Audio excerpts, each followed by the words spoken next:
Xi'an Kannada ವೀಕ್ಷಕರೇ, ಜನವರಿ 30 ಮಹಾತ್ಮ ಗಾಂಧಿಯವರ ಪುಣ್ಯತಿಥಿ, ಹುತಾತ್ಮ ದಿನ ಸ್ಮರಣೆ. ಇಂದು Karnataka Institute of Leather and Fashion Technology KILT ಅನ್ನೋ ಸಂಸ್ಥೆಯಲ್ಲಿ ಹುತಾತ್ಮ ದಿನಾಚರಣೆ ಸ್ಮರಣೆ ಮಾಡಲಾಯಿತು. ಇದೇ ಸಂದರ್ಭದಲ್ಲಿ ಸಿಯಾನ್ ಕನ್ನಡ ಮತ್ತು ಕರ್ನಾಟಕ ಗಾಂಧಿ ಸ್ಮಾರಕ ನಿಧಿ ಇವರ ಒಂದು ಸಹಯೋಗದಲ್ಲಿ ಮಹಾತ್ಮ ಗಾಂಧಿಯವರ ಆತ್ಮಕಥೆ ನನ್ನ ಸತ್ಯಾನ್ವೇಷಣೆಯ ಶತಮಾನೋತ್ಸವವನ್ನು ಆಚರಿಸಲಾಗ್ತಾ ಇದೆ. ಸೊ ಈ ಶತಮಾನೋತ್ಸವ ಸ್ಮರಣೆಯಲ್ಲಿ ಗಾಂಧಿಯವರ ಆತ್ಮಕಥೆಯನ್ನು ಉಚಿತವಾಗಿ ಇಡೀ ನಾಡಿನಾದ್ಯಂತ ಇಡೀ ವರ್ಷ ವಿದ್ಯಾರ್ಥಿಗಳಿಗೆ, ಜನಸಾಮಾನ್ಯರಿಗೆ, ಪ್ರತಿಯೊಬ್ಬರಿಗೆ ಕೊಡ್ತಕ್ಕಂಥ ಒಂದು ಅಭಿಯಾನವನ್ನು ಹಮ್ಮಿಕೊಂಡಿದ್ವಿ. ಈ ಅಭಿಯಾನದ ಹಿನ್ನೆಲೆಯಲ್ಲಿ ಕಿಲ್ಟ್ನಲ್ಲಿ ಪುಸ್ತಕವನ್ನು ಕೊಡಲಾಯಿತು, ಗಾಂಧಿಯನ್ನು ಸ್ಮರಿಸಲಾಯಿತು, ವಿದ್ಯಾರ್ಥಿಗಳು ಮಾತನಾಡಿದ್ರು, ಶಿಕ್ಷಕರು ಮಾತನಾಡಿದ್ರು. ಇದೊಂದು ಅಭೂತಪೂರ್ವ ಕ್ಷಣ ಮತ್ತು ಗಾಂಧಿಯನ್ನು ನೆನಪಿಸ್ಕೊಳ್ತಕ್ಕಂಥ ಕ್ಷಣ. ಸೊ ಆ ಒಂದು ಸಂದರ್ಭವನ್ನು ವಿಶೇಷವಾಗಿ ನಿಮ್ಮ ಮುಂದೆ ತರ್ತಾ ಇದ್ದೀವಿ ನೋಡಿ. ಪ್ರಾಣವನ್ನು ತ್ಯಾಗ ಮಾಡಿದ ಮಹಾನಾಯಕರಾದ ಭಗತ್ ಸಿಂಗ್, ಶಿವರಾಮ್ ರಾಜ್ಗುರು, ಸುಖದೇವ್ ಥಾಪರ್ ಮತ್ತು ಅನೇಕ ಸ್ವಾತಂತ್ರ್ಯ ಹೋರಾಟಗಾರರನ್ನು ಸ್ಮರಿಸುವಂತ ದಿನ. ಸ್ವಾತಂತ್ರ್ಯ ಹೋರಾಟ ಮಾಡುವ ಸಂದರ್ಭದಲ್ಲಿ ಅನೇಕರು ಗೊತ್ತಿಲ್ಲದಾಗೆ ತಮ್ಮ ಪ್ರಾಣವನ್ನೇ ತ್ಯಾಗ ಮಾಡಿ ನಮ್ಮೆಲ್ಲರಿಗೂ ಸ್ವಾತಂತ್ರ್ಯ ತಂದುಕೊಟ್ಟಿದ್ದಾರೆ. ಅವರೆಲ್ಲರೂ ಇವತ್ತಿನ ದಿನ ನಾವು ಸ್ಮರಿಸಬೇಕಾಗುತ್ತೆ. ಹುತಾತ್ಮರೆಂದರೆ ಇತಿಹಾಸ ಪುಟಗಳಲ್ಲಿ ಇರುವ ವ್ಯಕ್ತಿಗಳಲ್ಲ. ಹುತಾತ್ಮರೆಂದರೆ ಅವರು ನಮಗೆ ಧೈರ್ಯ, ದೇಶ ಪ್ರೇಮ, ತ್ಯಾಗ ಇವೆಲ್ಲ ಅರ್ಥವನ್ನು ಕಲಿಸಿದಂತಹ ಆದರ್ಶ ವ್ಯಕ್ತಿಗಳು. ಹುತಾತ್ಮರ ಕನಸು ನನಸಾಗಬೇಕಂದ್ರೆ ನಾವೆಲ್ಲರೂ ಕೂಡ ನಮ್ಮ ಜೀವನವನ್ನು ಶಿಸ್ತಿನಿಂದ, ಸತ್ಯದ ಮಾರ್ಗದಿಂದ ಅವರ ಆದರ್ಶಗಳನ್ನು ನಮ್ಮ ಜೀವನಗಳಲ್ಲಿ ಅಳವಡಿಸ್ಕೋಬೇಕಾಗುತ್ತೆ. ಈ ಸಂದರ್ಭದಲ್ಲಿ ನಮ್ಮ ದೇಶದ ಯೋಧರನ್ನು ಕೂಡ ಈ ಸಂದರ್ಭದಲ್ಲಿ ಸ್ಮರಿಸಬೇಕಾಗುತ್ತೆ. ಮತ್ತೊಮ್ಮೆ ತಮ್ಮೆಲ್ಲರಿಗೂ ಕೂಡ ಈ ಕಾರ್ಯಕ್ರಮಕ್ಕೆ ಸ್ವಾಗತ ಕೋರುತ್ತಾ, ಈ ಕಾರ್ಯಕ್ರಮದಲ್ಲಿ ಈಗ ಮೊದಲನೇದಾಗಿ ನಮ್ಮ ರಾಷ್ಟ್ರಪಿತ ಮಹಾತ್ಮ ಗಾಂಧೀಜಿಯವರ ಭಾವಚಿತ್ರಕ್ಕೆ ನಮ್ಮ ಸಂಸ್ಥೆಯ ನಿರ್ದೇಶಕರು, ಉಪನಿರ್ದೇಶಕರು, ವೇದಿಕೆ ಮೇಲೆ ಕೂತಿರುವ ಗಣ್ಯರೆಲ್ಲರೂ ಪುಷ್ಪಾರ್ಚನೆ ಮಾಡಬೇಕಂತ ಕೇಳ್ಬೋದು.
ಹುತಾತ್ಮರ ಆತ್ಮಕ್ಕೆ ಶಾಂತಿ ಕೊಡ್ತಾ ಈಗ 2 ನಿಮಿಷಗಳ ಕಾಲ ಎಲ್ಲರೂ ಕೂಡ ಮೌನಿಂಗ್ ಮಾಡಬೇಕಾಗಿ ಕೇಳ್ಕೊಳ್ತೀನಿ. ಸ್ಟಾರ್ಟ್ ಅಂತ ಹೇಳ್ತೀನಿ, ಅವಾಗ ನೀವು ಸ್ಟಾರ್ಟ್ ಮಾಡಿ. ಸ್ಟಾರ್ಟ್.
ಗಾಂಧೀಜಿಯವರ ಆತ್ಮಕಥೆ ನನ್ನ ಸತ್ಯಾನ್ವೇಷಣೆ ಪುಸ್ತಕದ 5 ಭಾಗಗಳನ್ನು ನಮ್ಮ ವಿದ್ಯಾರ್ಥಿಗಳು ಓದ್ತಾರೆ. ಈಗ ಮೊದಲನೇದಾಗಿ ರಶ್ಮಿ ಅವರು ವೇದಿಕೆ ಮೇಲೆ ಬರಬೇಕು.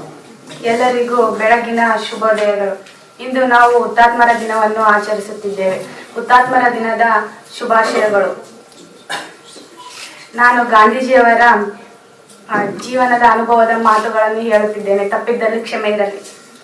ಇದೇ ಸಮಯದಲ್ಲಿ ನಡೆದ ಮತ್ತೆರಡು ಸಂಗತಿಗಳು ಯಾವಾಗಲೂ ನನ್ನ ನೆನಪಿನಲ್ಲಿ ಉಳಿದಿವೆ, ಗಾಂಧೀಜಿಯವರ ನೆನಪಿನಲ್ಲಿ ಉಳಿದಿವೆ. ಪಠ್ಯ ಪುಸ್ತಕಗಳನ್ನು ಹೊರತುಪಡಿಸಿ ಬೇರೆ ಏನನ್ನು ಓದುವುದು ಸಾಧಾರಣವಾಗಿ ನನಗೆ ಸೇರುತ್ತಿರಲಿಲ್ಲ. ನಿತ್ಯದ ಪಾಠಗಳಂತೂ ಓದಲೇಬೇಕಾಗಿತ್ತು. ಉಪಾಧ್ಯಾಯರು ನನ್ನನ್ನು ಗದರಿಸುವುದು ನನಗೆ ಇಷ್ಟವಿರಲಿಲ್ಲ, ಅವರಿಗೆ ಮೋಸ ಮಾಡಲು ನನಗೆ ಇಷ್ಟವಿರಲಿಲ್ಲ. ಆದುದರಿಂದ ಪಾಠವನ್ನೇನೋ ಓದುತ್ತಿದ್ದೆ, ಆದರೆ ಪಾಠದಲ್ಲಿ ಮನಸ್ಸು ಇರುತ್ತಿರಲಿಲ್ಲ. ಹೀಗೆ ಪಾಠಗಳನ್ನೇ ಸರಿಯಾಗಿ ಓದುತ್ತಿರಲಿಲ್ಲವೆಂದ ಮೇಲೆ ಇನ್ನು ಈ ತರ ಹೆಚ್ಚಿನ ವ್ಯಾಸಂಗದ ಪ್ರಶ್ನೆ ಎಲ್ಲಿ ಬಂತು? ಆದರೆ ಹೆಂಗೋ ನಮ್ಮ ತಂದೆ ಕೊಂಡುಕೊಂಡು ಬಂದಿದ್ದ ಒಂದು ಪುಸ್ತಕ ನನ್ನ ಕಣ್ಣಿಗೆ ಬಿತ್ತು. ಅದರ ಹೆಸರು ಶ್ರವಣ ಪಿತೃಭಕ್ತಿ ನಾಟಕ. ಅದನ್ನು ನಾನು ಅತ್ಯಂತ ಆಸಕ್ತಿಯಿಂದ ಓದಿದೆ. ಅದೇ ಸಮಯದಲ್ಲಿ ಸಂಚಾರಿ ಬೊಂಬೆ ಪ್ರದರ್ಶಕರು ನಮ್ಮ ಊರಿಗೆ ಬಂದರು. ಅವರು ನನಗೆ ತೋರಿಸಿದ ಒಂದು ಚಿತ್ರ, ಶ್ರವಣ ತನ್ನ ಕುರುಡು ತಂದೆ ತಾಯಿಯರನ್ನು ಅಡ್ಡೆಯಲ್ಲಿ ಕೂರಿಸಿಕೊಂಡು ಅದನ್ನು ಹೆಗಲಿನ ಮೇಲೆ ಹೊತ್ತುಕೊಂಡು ಯಾತ್ರೆಗಾಗಿ ಹೋಗುತ್ತಿದ್ದ ಚಿತ್ರ. ಆ ಪುಸ್ತಕ, ಆ ದೃಶ್ಯ ಎರಡೂ ನನ್ನ ಅಂತರಂಗದಲ್ಲಿ ಶಾಶ್ವತವಾಗಿ ಅಂಕಿತವಾದವು. ಇಂಗೋ ಇಲ್ಲಿ ನಿನಗೊಂದು ಆದರ್ಶವಿದೆ, ಅದನ್ನು ಅನುಕರಿಸಿ ಎಂದು ನನಗೆ ನಾನೇ ಹೇಳಿಕೊಂಡೆ. ಶ್ರವಣ ಮರಣ ಹೊಂದಲು ಅವನ ಮಾತಾ ಪಿತೃಗಳ ಅರ್ಥ ವಿಲಾಪ ನನ್ನ ಕಿವಿಗೆ ಈಗಲೂ ಕೇಳುತ್ತಿವೆ. ಆಗ ರಾಗ ನನ್ನ ಹೃದಯವನ್ನು ಕರಗಿಸಿತು. ನಮ್ಮ ತಂದೆ ಕೊಂಡುಕೊಟ್ಟಿದ್ದ ರಾಗಮಾಲಿಕೆಯಲ್ಲಿ ಅದನ್ನು ಬಾರಿಸಲು ಕಲಿತೆ. ಮತ್ತೊಂದು ನಾಟಕಕ್ಕೆ ಸಂಬಂಧಿಸಿದಂತೆ ಇದೇ ಬಗೆಯ ಪ್ರಸಂಗ ನಡೆಯಿತು. ಆ ಕಾಲದಲ್ಲಿ ಒಂದು ನಾಟಕ ಮಂಡಳಿಯವರು ಪ್ರದರ್ಶಿಸುತ್ತಿದ್ದ ನಾಟಕವೊಂದನ್ನು ನೋಡಲು ನಮ್ಮ ತಂದೆಯವರು ನನಗೆ ಅನುಮತಿ ಕೊಟ್ಟಿದ್ದರು. ಅದು ಹರಿಶ್ಚಂದ್ರ ನಾಟಕ. ಅದು ನನ್ನ ಮನಸ್ಸನ್ನು ಸೂರೆಗೊಂಡಿತು. ಅದನ್ನು ಎಷ್ಟು ನೋಡಿದರೂ ನನಗೆ ತೃಪ್ತಿಯೇ ಆಗಲಿಲ್ಲ. ಆದರೆ ಎಷ್ಟು ಸಲ ನೋಡಲು ಅನುಮತಿ ಕೊಟ್ಟಾರೋ ಅದರ ಹುಚ್ಚು ನನ್ನನ್ನು ಹಗಲು ರಾತ್ರಿಯೂ ಬಿಡಲೇ ಇಲ್ಲ. ಲೆಕ್ಕವಿಲ್ಲದಷ್ಟು ಸಲ ನಾನೇ ಸತ್ಯ ಹರಿಶ್ಚಂದ್ರನಾಗಿರಬಾರದು. ಇದೇ ಹಗಲು ರಾತ್ರಿ ನನ್ನನ್ನು ನಾನೇ ಕೇಳಿಕೊಳ್ಳುತ್ತಿದ್ದ ಪ್ರಶ್ನೆ. ಸತ್ಯವನ್ನು ಅನುಸರಿಸಬೇಕು. ಹರಿಶ್ಚಂದ್ರನ ಸತ್ಯಕ್ಕಾಗಿ ಪಟ್ಟ ಕ್ಲೇಶವನ್ನೆಲ್ಲ ಆಪ್ತಗಳನ್ನೆಲ್ಲ ನಾನು ಪಡಬೇಕು. ಇದೊಂದೇ ನನ್ನ ಮನಸ್ಸಿನಲ್ಲಿ ಸ್ಫೂರ್ತಿ ತುಂಬಿದ ಆದರ್ಶ. ಹರಿಶ್ಚಂದ್ರನ ಕಥೆಯನ್ನು ನಾನು ಅಕ್ಷರಶಃ ನಂಬಿದ್ದೇನೆಂದು ನೆನಪು ಮಾಡಿಕೊಂಡು ಪದೇ ಪದೇ ಅಳುತ್ತಿದ್ದೆ. ಹರಿಶ್ಚಂದ್ರ ಐತಿಹಾಸಿಕ ವ್ಯಕ್ತಿ ಆಗಿರಲಾರ ಎಂಬುದು ಇಂದು ನನ್ನ ಬುದ್ಧಿಗೆ ಗೋಚರಿಸುತ್ತಿದೆ. ಆದರೆ ನನ್ನ ಮಟ್ಟಿಗೆ ಹರಿಶ್ಚಂದ್ರ, ಶ್ರವಣ ಇಬ್ಬರೂ ಜೀವಂತ ವ್ಯಕ್ತಿಗಳು. ಆ ನಾಟಕಗಳನ್ನು ಓದಿದರೆ ಮತ್ತೆ ಮೊದಲಿನಂತೆ ನಾನು ಕಣ್ಣೀರು ಹಾಕದೆ ಇರಲಾರನೆಂದು ನಂಬಿದ್ದೆ. ಇಷ್ಟು ಹೇಳಿ ಮುಗಿಸುತ್ತೇನೆ. ತಪ್ಪಿದ್ದಲ್ಲಿ ಕ್ಷಮೆ ಇರಲಿ. ಎಲ್ಲರಿಗೂ ಬೆಳಗಿನ ಶುಭೋದಯಗಳು. ಹುತಾತ್ಮರ ದಿನ ಇವತ್ತು ಜನವರಿ 30ರಂದು ಆಚರಿಸುತ್ತೇವೆ. ಆತ್ಮಶುದ್ಧಿ ಇಲ್ಲದೆ ಎಲ್ಲ ಪ್ರಾಣಿಗಳೊಂದಿಗೂ ಒಂದಾಗುವುದು ಅಸಾಧ್ಯ. ಆತ್ಮಶುದ್ಧಿ ಇಲ್ಲದ ಅಹಿಂಸೆ ಧರ್ಮವನ್ನು ಅನುಸರಿಸುತ್ತೇವೆಂದು ಬರಿಯ ಕನಸು. ಹೃದಯದ ಶುದ್ಧಿ ಇಲ್ಲದವರಿಗೆ ಎಂದಿಗೂ ಪರಮಾತ್ಮನ ಸಾಕ್ಷಾತ್ಕಾರವಾಗುವುದಿಲ್ಲ. ಆದ್ದರಿಂದ ಆತ್ಮಶುದ್ಧಿ ಎಂದರೆ ಜೀವನದ ಎಲ್ಲ ಕ್ಷೇತ್ರಗಳಲ್ಲಿಯೂ ಶುದ್ಧಿ ಎಂದು ಅರ್ಥವಾಗಬೇಕು. ಶುದ್ಧಿಯ ಸ್ವಭಾವ ಎಲ್ಲೆಡೆಯೂ ಒಬ್ಬನು ಆತ್ಮಶುದ್ಧಿಯುಳ್ಳವನಾದರೂ ಅವನ ಸುತ್ತಲ ವಾತಾವರಣವೆಲ್ಲ ಶುದ್ಧವಾಗುವುದು. ಧನ್ಯವಾದಗಳು. ತೇಜಸ್. ಎಲ್ಲರಿಗೂ ಬೆಳಗಿನ ಶುಭೋದಯಗಳು. ಮಾರ್ಸ್ಟರ್ಸ್ ಡೇ ಬಗ್ಗೆ 2 ಪ್ಯಾರಾ ಇದೆ, ಅದನ್ನು ಹೇಳುತ್ತೀನಿ. ಸಿಗರೇಟು ಚೂರುಗಳನ್ನು ಕದ್ದದ್ದು, ಸಿಗರೇಟಿಗಾಗಿ ನೌಕರರ ಜೇಬಿಗೆ ಕಾಸು ಕದ್ದದ್ದು, ಇವಕ್ಕಿಂತ ಮುಖ್ಯವಾದದ್ದು ಇವುಗಳಾದ ಮೇಲೆ ನಾನು ಮಾಡಿದ ಕಳ್ಳತನ. ಸಿಗರೇಟಿಗಾಗಿ ಕಾಸು ಕದ್ದಾಗ ಸಿಗರೇಟಿಗಾಗಿ ಕಾಸು ಕದ್ದಾಗ ನನಗೆ 12, 13 ಅಥವಾ ಇನ್ನೂ ಕಡಿಮೆ ವಯಸ್ಸು. ಮತ್ತೊಂದು ಕಳ್ಳತನ ಮಾಡಿದಾಗ ನನ್ನ ವಯಸ್ಸು 15 ಆಗಿದ್ದಿತ್ತು. ಆ ಕಳ್ಳವು ನನ್ನ ಮಾಂಸಾಹಾರಿ ಅಣ್ಣನ ಚಿನ್ನದ ಕಡಗದ ಚೂರು. ಆ ಅಣ್ಣನ ಸುಮಾರು 25 ರೂಪಾಯಿ ಸಾಲ ಮಾಡಿದ್ದನು. ಈ ಸಾಲವನ್ನು ಹೇಗೆ ತೀರಿಸುವುದೆಂದು ನಾವಿಬ್ಬರು ಯೋಚಿಸಿದ್ದೇವೆ. ಅವಾಗ ಕೈಯಲ್ಲಿ ಚಿನ್ನದ ಕಡಗವಿತ್ತು. ಅದರಿಂದ ಒಂದು ಚೂರನ್ನು ಕತ್ತರಿಸಿಕೊಳ್ಳುವುದೇನೂ ಕಷ್ಟವಾಗಿರಲಿಲ್ಲ. ಇಂತಹ ಶಾಂತಿಮಯ ಕ್ಷಮೆ ತಮ್ಮ ತಂದೆಯ ಸ್ವಭಾವವಾಗಿರಲಿಲ್ಲ. ಅವರು ಸಿಟ್ಟಾಗುತ್ತಾರೆ, ಬೈಯುತ್ತಾರೆ, ತಮ್ಮ ತಲೆಯನ್ನು ಚಚ್ಚಿಕೊಳ್ಳಬಹುದು ಎಂದು ನಾನು ಭಾವಿಸಿದೆ. ಆದರೆ ಅವರು ಅದ್ಭುತ ಶಾಂತಿಯ ರೂಪವೇ ಆಗಿದ್ದರು. ಇದು ನಾನು ಶುದ್ಧ ಹೃದಯದಿಂದ ನನ್ನ ತಪ್ಪನ್ನು ಒಪ್ಪಿಕೊಂಡದರ ಪರಿಣಾಮವೆಂದು ಭಾವಿಸುತ್ತೇನೆ. ಕ್ಷಮಿಸುವ ಅಧಿಕಾರವುಳ್ಳವರ ಮುಂದೆ ತಮ್ಮ ತಪ್ಪನ್ನು ಒಪ್ಪಿಕೊಂಡು ಇನ್ನು ಮುಂದೆ ಹಾಗೆ ಮಾಡುವುದಿಲ್ಲವೆಂದು ಪ್ರತಿಜ್ಞೆ ಮಾಡುವುದು ಅತ್ಯಂತ ಪರಿಶುದ್ಧ ಪ್ರಾಯಶ್ಚಿತ್ತ.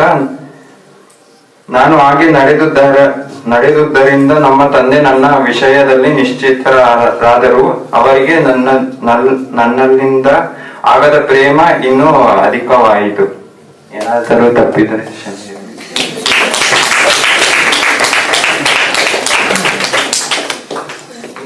ಗಾಂಧೀಜಿ ಆತ್ಮಕಥೆ ನನ್ನ ಸತ್ಯಾನ್ವೇಷಣೆ ಪುಸ್ತಕದ ಕೆಲವು ಭಾಗಗಳನ್ನು ಓದಿದಂತಹ ವಿದ್ಯಾರ್ಥಿಗಳಿಗೆ ಧನ್ಯವಾದಗಳು. Good morning to one and all. On the 30th January 1948, we lost the great freedom fighter Mahatma Gandhi ji. On this day, we lost the Gandhi ji on behalf of he has been sacrificed his throughout the life through the to get the freedom. He followed his truth and ahimsa in the way of getting independence. On 30th January every year we celebrate Matthias Day on behalf of and honor of the freedom fighter who sacrificed our life to the nation. And every year we celebrate 30th January as Matthias Day, which belongs to the Indians as a festival to the time. Thank you.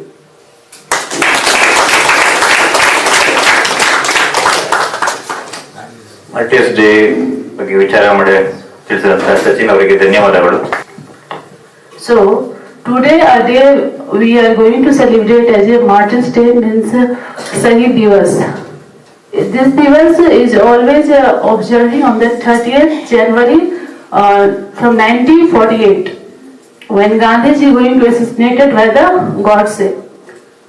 So a day when we got the independence, that not the only one person and one personality is going to do their participating.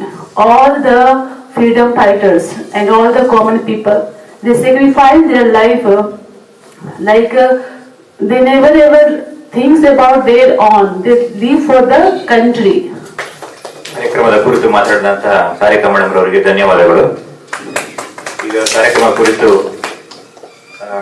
ನಮ್ಮ ಸಂಸ್ಥೆಯ ಉಪನಿರ್ದೇಶಕರು Gautam sir ಒಂದೆರಡು ಮಾತಾಡಬೇಕಾಗಿ ಕೇಳ್ಕೊಡ್ತೀನಿ. ಈ ದಿವಸ ಈಗಾಗಲೇ ಎಲ್ಲರೂ ಮಾತನಾಡಿದಿರಿ. Already Mahatma Gandhi ಅವರಿಗೆ ಪುಷ್ಪಾರ್ಚನೆ ಮಾಡಿ ಇವತ್ತಿನ ದಿನದ ಐತಿಹ್ಯ ಏನು, ಇದರ ಮಹಿಮೆ ಏನು ಅನ್ನೋದನ್ನೆಲ್ಲ ಆಲ್ರೆಡಿ ನಿಮಗೆಲ್ಲ ಗೊತ್ತಾಗಿದೆ. ಸೊ ನಮ್ಮ ಭಾರತ ದೇಶಕ್ಕೆ ಬ್ರಿಟಿಷರಿಂದ ಸ್ವತಂತ್ರ ಪಡೆಯಲಿಕ್ಕೆ ಮಂಚೂಣಿಯಲ್ಲಿ ನಿಂತು ತಮ್ಮ ಪ್ರಾಣವನ್ನೇ ಈ ದೇಶಕ್ಕಾಗಿ ಮುಡುಪಾಗಿಟ್ಟವರು ಶ್ರೀ ಮಹಾತ್ಮ ಗಾಂಧೀಜಿಗಳು.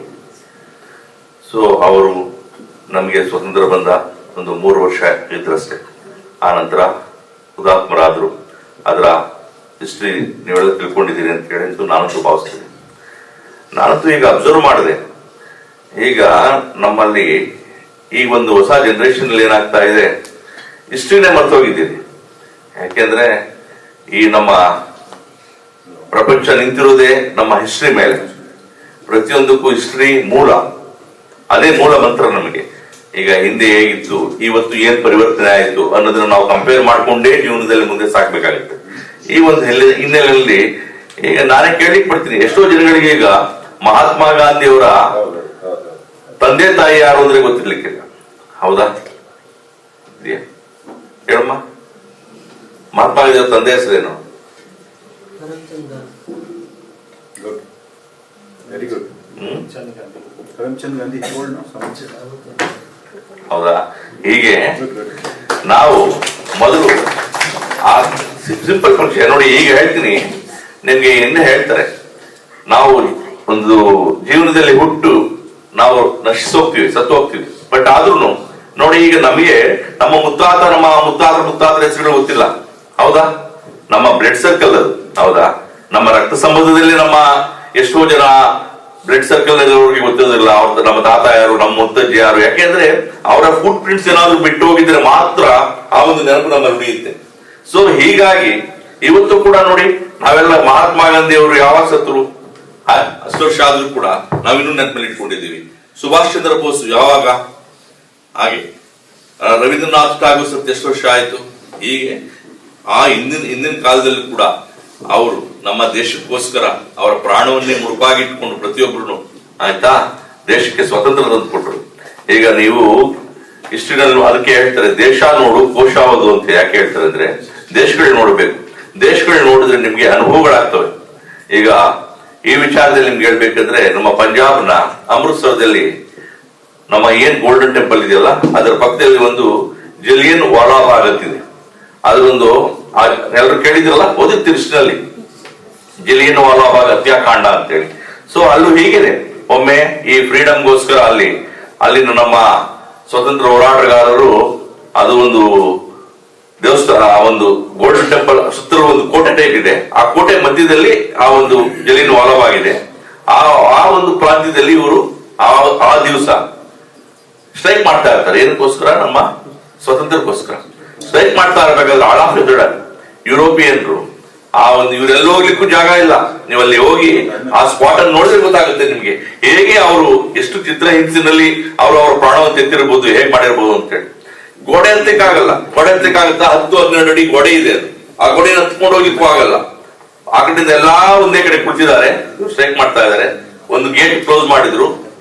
ಎಲ್ಲರ ಹತ್ರನು ಗನ್ಗಳಿದೆ, ಎಲ್ಲಾದ್ರೆ ಗೊತ್ತಲ್ಲ, ಎಲ್ಲರ ಹತ್ರನು ಬಂದೂಕುಗಳಿದೆ. ಬಂದೂಕುಗಳು ಇಟ್ಕೊ ಬಂದು ಇವ್ರ ಮೇಲೆ ಅಟ್ಯಾಕ್ ಮಾಡ್ತಾರೆ. ಎಲ್ಲಿ ಓಡ್ತಾರೆ, ಓಡ್ತಾ ಇರ್ತಾರೆ. ಓಡಿದ್ರೆ ಅಲ್ಲೇ ಗುಂಡು ಸಾಯಿಸ್ತಾರೆ. ಕೆಲವರು ಅಲ್ಲೊಂದು ಬಾವಿ ಇದೆ, ಆ ಬಾವಿನಲ್ಲಿ ಹೋಗಿ ತುಂಬುತ್ತಾರೆ. ಅಟ್ಲೀಸ್ಟ್ ಇಲ್ಲಾದ್ರೂ ಬತ್ಕೋಣ. ಆ ಬಾವಿನಲ್ಲಿ ಹೋಗಿ ಆ ಬಾವಿನ ರೋಡ್ನೆಲ್ಲ ಶೂಟ್ ಮಾಡ್ತಾ ಇರ್ತಾರೆ. ಸೊ ಅದಕ್ಕಾಗಿ ಅದನ್ನ ಒಂದು ಜಲಿಯನ್ ವಾಲಾಬಾಗ್ ಅಂತೇಳಿ ಅದನ್ನು ಸ್ಮಾರಕವಾಗಿ ಇವತ್ತಲ್ಲಿ ಒಂದು ಐತಿಹಾಸಿಕವಾಗಿ ಅದನ್ನ ಅಲ್ಲಿ ಸ್ಥಾಪನೆ ಮಾಡಿದ್ದಾರೆ. ಇವರೆಲ್ಲ ಅವರ ಪ್ರಾಣಗಳನ್ನೇ ತೆತ್ತು ನಮಗೋಸ್ಕರ ಅವರು ಇವತ್ತು ನಮಗೆ ಸ್ವತಂತ್ರ ತಂದುಕೊಟ್ಟಿದ್ದಾರೆ. ಅದೊಂದು ಜೊತೆಗೆ ಇವತ್ತು ಬರೀ ನಮ್ಮ ಸ್ವತಂತ್ರ ತಂದುಕೊಟ್ಟ ಹಿರಿಯರು ಅವ್ರ ಜೊತೆಗೆ ನಮ್ಮ ದೇಶದ ಸೈನಿಕರಿದ್ದಾರಲ್ಲ ಇವತ್ತು ಅವರು ನಮಗೆ ನಿಜವಾಗ್ಲೂ ಹೀರೋಸ್. ಅವರು ನಮ್ಮ ಲೈಫ್ ಡ್ಯೂನಲ್ಲಿ ಇವತ್ತು ನಾವಿಷ್ಟು ಆರಾಮಾಗಿ ಬೆಂಗಳೂರಿನಲ್ಲಿ ನೆಮ್ಮದಿಯಾಗಿ ಎಲ್ಲಾ ಕಡೆ ಓಡಾಡ್ಕೊಂಡು ಏನಿಲ್ಲ, ನಮ್ಗೆ ಯಾವ್ದು ಪ್ರಾಬ್ಲಮ್ ಇಲ್ಲ, ನಮ್ಗೆ ಯಾವ್ದಪ್ಪ ಸ್ವತಂತ್ರವಾಗಿ ರಾತ್ರಿ 10 ಗಂಟೆ ಆಗ್ಲಿ ಹೆಣ್ಮಕ್ಳು ಒಂದು ರೋಡ್ ನಲ್ಲಿ ಓಡಾಡ್ಕೊಂಡು ಶಾಪಿಂಗ್ ಮಾಡ್ಕೊಂಡು ಫಿಲ್ಮ್ಗಳು ನೋಡ್ಕೊಂಡು ಏನೇ ಮಾಡ್ಕೊಂಡು ಜೀವನದಲ್ಲಿ ನಾವು ನೆಮ್ಮದಿಯಾಗಿ ಇವತ್ತು ಇದ್ದೀವಿ ಅಂದ್ರೆ ನಮ್ಮ ಸೈನಿಕರು ಮುಖ್ಯ. ಅವ್ರು ಇಂಪಾರ್ಟೆಂಟ್. ಅವರಿಂದ ನಾವು ಇವತ್ತು ಈ ನೆಮ್ಮದಿಯಾದ ಜೀವನವನ್ನು ಮಾಡ್ತಾ ಇದ್ದೀವಿ.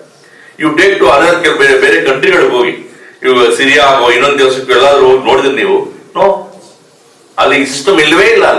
ಅಲ್ಲಿ ಎಲ್ಲಿ ನೋಡಿದ್ರು ಟೆರರಿಸಮ್, ಎಲ್ಲಿ ನೋಡಿದ್ರು ಭಯೋತ್ಪಾದಕರು, ಎಲ್ಲಿ ಕಂಡ್ರು ಸಾಯಿಸ್ತಾರೆ, ಹೆಣ್ಮಕ್ಳು ರೋಡ್ ಬಂದ್ರೆ ಸಾಯಿಸ್ತಾರೆ. ಹೀಗೆ ಆಫ್ಘಾನಿಸ್ತಾನ ಅಲ್ಲೆಲ್ಲ ಹೋದ್ರೆ ನಿಮಗೆ ಅವರ ದುಷ್ಟ ಜೀವನಗಳಲ್ಲಿ ಅವರ ಸಿಸ್ಟಮ್ ಹಾಗೆ ಇದೆ, ಅಲ್ಲಿನ ಒಂದು ಪದ್ಧತಿಗಳು ಕೂಡ ಹಾಗೆ ಇದ್ದಾವೆ. ಆ ಒಂದು ಹಿನ್ನೆಲೆ ನಮ್ಮ ದೇಶ ಸುಭಿಕ್ಷವಾಗಿ ಇವತ್ತು ಎಲ್ಲ ಯಾವುದೇ ಅಡೆತಡೆಗಳಿಲ್ಲದೆ ನೆಮ್ಮದಿಯಾಗಿ ಜೀವನ ಮಾಡ್ತಾ ಇದ್ವಿ ಅಂದ್ರೆ ನಮ್ಮ ಯೋಧರು ಅವರ ಒಂದು ಶ್ರಮದಿಂದ ನಾವು ಇವತ್ತು ನೆಮ್ಮದಿಯಾಗಿದ್ದೀವಿ ನಮ್ಮ ದೇಶದಲ್ಲಿ.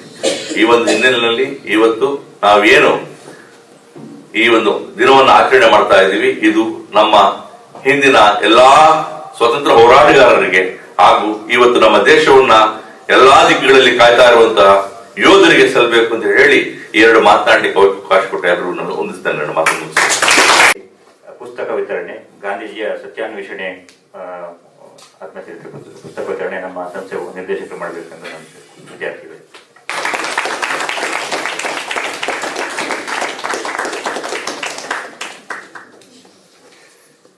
ಬನ್ನಿ ಬೇಕು ರೆಡಿ ಇರ್ಬೇಕು. ನೆಕ್ಸ್ಟ್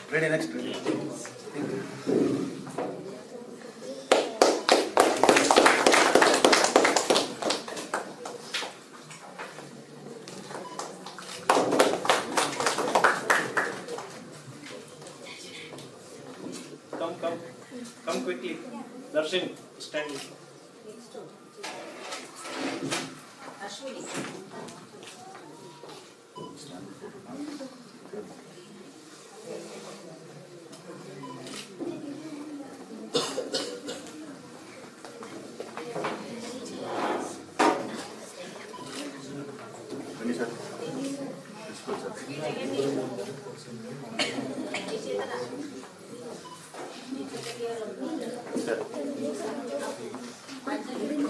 ಮತ್ತೆ ಮಿಕ್ಚರ್ ಮತ್ತೆ ಕೊಡ್ಬೋದು ಕೊಡಿ. ಬನ್ನಿ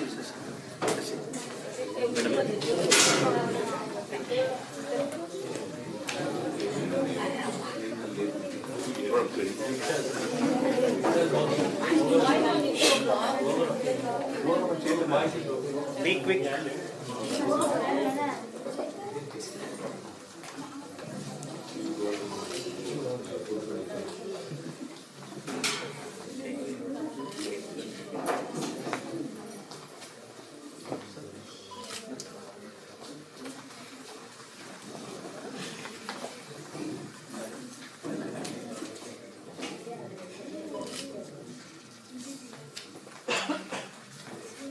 पढ़ना भी है, बुक केवल रखना नहीं है.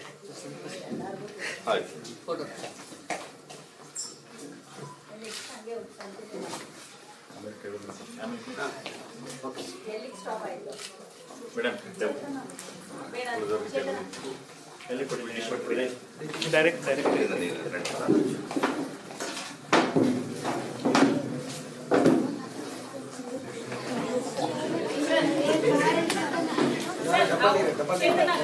ಡಬಲ್ ಎಕ್ಸ್ಟ್ರಾ ಇನ್ನು ಬೇರೆ ಮಾರ್ಕ್ಸ್ ಯಾರು ಎಕ್ಸ್ಟ್ರಾ ತೋಳು ಮತ್ತೆ ಆನ್ಸರ್ ಹೇಳಬೇಕು.